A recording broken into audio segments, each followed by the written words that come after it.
अधिक क्यों समझेंगे भाई, क्यों समझेंगे? आज जब हम ही बात के रह गए तो बहुत सारा मीडिया, बहुत सारा बुद्धिजीवी वर्ग इस बात के सवाल कर रहा है या फिर लोग क्या बतवा है कि नहीं ये नया लड़का लोग बांटने का काम करता है। भैया हम लोग कोई बांटने का काम नहीं करते हैं। बाकायदा यदि इन सरकारी दफ्तरों से, क्योंकि हम पता है हमारे लोग को ढिबरा चुनने के लिए नहीं रखा जाता है, लेकिन सरकारी दफ्तरों में यूपी बिहार के लोग रहते हैं, तो यदि इन सरकारी दफ्तरों से यूपी बिहार के लोग झांककर हमारी आवाज सुन रहे हैं तो मैं चाहूंगा कि अच्छे से सुनिए, मैं चाहूंगा। और आप भी याद रखिएगा, बाकायदा झारखंड में 2023 में कोई युद्ध ऐसा आया है जो बाकायदा किसी बात को सामने कहता है। यदि यूपी बिहार के मेरे कोई अधिकारी, क्योंकि आप आयु में हमसे बड़े हैं यानी बड़े भाई, अगर सुन रहे हैं तो मेरी बात बिल्कुल गंभीरता पूर्वक सुनिए, मैं तर्क दे रहा हूं। जब सन 15 नवंबर 2000 को बिहार राज्य का एक हिस्सा झारखंड काट कर अलग किया जाता है, बिहार के हिस्से में 93,000 वर्ग किलोमीटर का क्षेत्रफल और झारखंड के हिस्से में 79,000 वर्ग किलोमीटर का क्षेत्रफल, यानी बिहार के हिस्से में 54% और झारखंड के हिस्से में 40% आता है। आप थोड़ा सा, मनुष्य एक सामाजिक प्राणी है, सभी समाज में रहते हैं, अपने घर में रहते हैं, अपने गांव में रहते हैं। यदि हम दो भाई का उदाहरण लें, यदि दो भाई का परवरिश तो छोटा से होता है, लेकिन जब उसका विवाह होता है तो बंटवारा होता है कि नहीं होता है? बंटवारा हुआ है ना, है ना हुआ कि तब तो कोडरमा वालन बड़ी बेस है, बंटवारा हुआ है।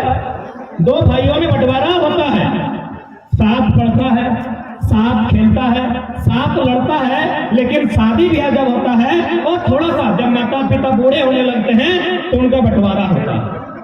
उनको चूल्हा अलग मिलता है, 12 बीघा 6 बीघा बन जाता है, इधर थोड़ा डायलॉग फेमस है 12 बीघा, तो 12 बीघा 6 बीघा बन जाता है, दोनों भाई का हिस्सा में 6-6 बीघा आता है।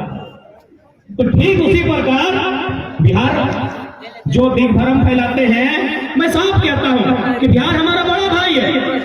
संविधान की दृष्टिकोण से, भौगोलिक दृष्टिकोण से नहीं, सामाजिक दृष्टिकोण से नहीं, सांस्कृतिक दृष्टिकोण से नहीं, भाषा के दृष्टिकोण से नहीं, संवैधानिक दृष्टिकोण से बिहार हमारा बड़ा भाई है। आज खुले मंच पे हम स्वीकार करते हैं और हम ये मानते हैं जिस प्रकार दो भाइयों में बंटवारा होता है उसी प्रकार बिहार और झारखंड में बंटवारा हो चुका है। बाकायदा 2000 में हुआ है, 15 नवंबर को हुआ है। बाकायदा बिहार राज्य पुनर्गठन अधिनियम के तहत हुआ है, जब दो राज्यों का संवैधानिक बंटवारा हो चुका है। जब दो भाइयों का बंटवारा होता है तो बड़ा भाई का ये किसी भी सूरत में कर्तव्य नहीं बनता है कि छोटा भाई के जड़ और जोरों पर नजर गड़ाए।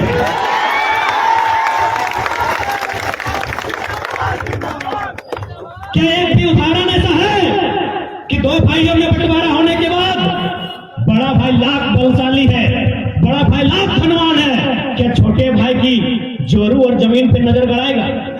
क्या बड़ा भाई को शोभा देगा? जब बंटवारा हो चुका है, बड़ा भाई को जबकि ज्यादा है, आपके पास 93,000 वर्ग किलोमीटर है, हमारे पास 79,000 वर्ग किलोमीटर है। जब बड़ा भाई छोटा भाई में बंटवारा हो चुका है, छोटा भाई अपनी जोरू ला चुका है, अपनी जमीन में दखल कर चुका है, तो आप कौन होते हैं कि वहां कौन सा फसल लगेगा? पकड़ मानिए, यूपी बिहार जब दिग्भ्रम फैलाया जाता है, मैं उनसे साफ साफ कहना चाहूंगा, हम स्वीकार करते हैं कि संवैधानिक दृष्टिकोण से बिहार के लोग हमारे बड़े भाई हैं। 2000 में हमने आपसे अलग होकर अपना हिस्सा लिया है, अब हिस्सा हमारा है। यहां हम गेहूं लगाएं, चावल लगाएं, पुदीना लगाएं या धनिया लगाएं, ये हमारी इच्छा है। ये खिले रहने दें, खिल रहने दें, हम कुछ ना लगाएं, ये हमारी इच्छा है, क्योंकि हमने आपसे बंटवारा ले लिया है। तो इसलिए इस बात का दलील मत दीजिएगा।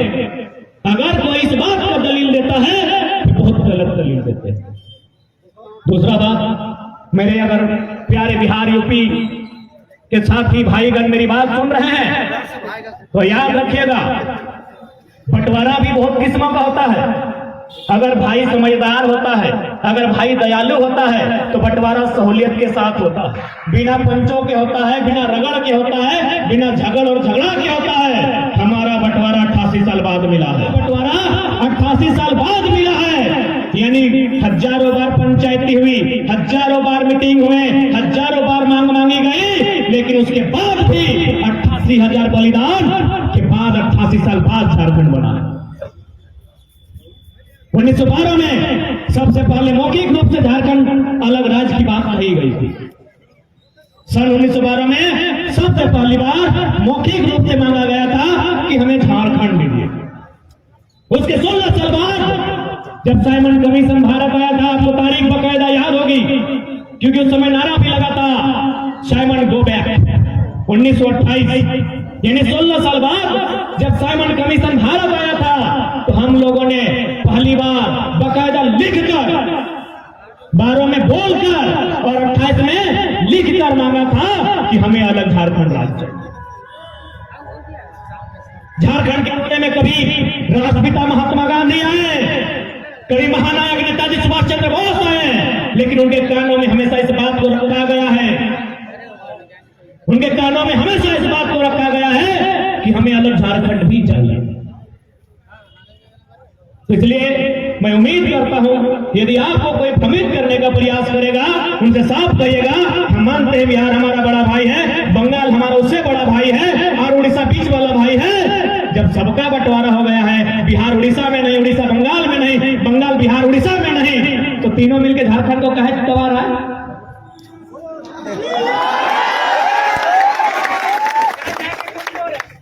हमने देहात में खातिर कहले के लाला है कि मैंने जमीन और जोरू जोर के नहीं तो कोनो और के, वही हाल है। आज आप देखिए झारखंड के किसी कार्यालय में जाइए, प्रखंड कार्यालय में जाइए, थाना प्रभारी के कक्ष में जाइए, जिला के किसी कार्यालय में जाइए, हर जगह बाहर के लोग हैं भाई। तो झारखंड क्यों बना था, एक लाइन बताइए, झारखंड राज्य क्यों बना था? यदि उनको काबिज होना था, अगर यहाँ पीडीओ सीओ उनको ही बनना था, डीएसपी अगर उनको ही बनना था, तो हमारे पूर्वज के बेवकूफ थे जो जान देने के बाद, बलिदान देने के बाद, संघर्ष करने के बाद, यातनाएं झेलने के बाद अलग झारखंड लिया। आज जिस क्षेत्र में हम खड़े हैं, यहाँ केवल झारखंड ही नहीं, यहाँ की सेंट्रल योजनाओं ने भी इस राज्य को, इस क्षेत्र को लूटने का काम किया। एक कहावत कही जाती है कि हमर पानी हमर पसीना, बिजली जले तो शेख हसीना। कि हमर पानी और हमर पसीना और बिजली जले तो मैडम शेख हसीना। शेख हसीना बांग्लादेश के प्रधानमंत्री।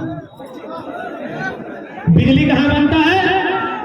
झुमरी तिलैया का डैम का पानी से, कोडरमा का धरती में। जब बिजली कोडरमा का धरती में बनता है, जब वो पानी हमारा है, जब वो साधन संसाधन हमारा है, तो बताइए कोडरमा में कितना घंटा बिजली जलता है? कम से कम तो 18 घंटा। ये तो वही बात हुआ ना कि रंधनी के भात में, रंधनी के भात में जो रांध रहा है अपने भात में। कोडरमा में बिजली बनता है और ये बिजली बंगाल होते हुए बांग्लादेश जाती है, लेकिन यदि कोडरमा अंधेरे में जाता है तो सवाल राज्य से नहीं, जो हमारे लिए कोडरमा में संसद का प्रतिनिधित्व करती है, बाकायदा मैडम से भी सवाल होता है। कोडरमा लोकसभा विधानसभा के नेतृत्व करने वाली दोनों नारी शक्ति का प्रतीक है, अतः हम उनकी व्यक्तिगत आलोचनाएं नहीं करेंगे, क्योंकि हमारा संगठन स्पष्ट कहा है हम लोग बीमार, वृद्ध, विकलांग, बच्चे और महिलाओं का आदर करेंगे, आदर करते हैं, लेकिन उनकी नीतियों की आलोचना करेंगे और उनसे हम सवाल करेंगे। सबसे पहला सवाल तो सांसद महोदय के नाम से ही है हमारा। सांसद महोदया का नाम है अन्नपूर्णा, यही नाम है। इस हर नाम का अर्थ होता है, जैसे पवन यानी हवा,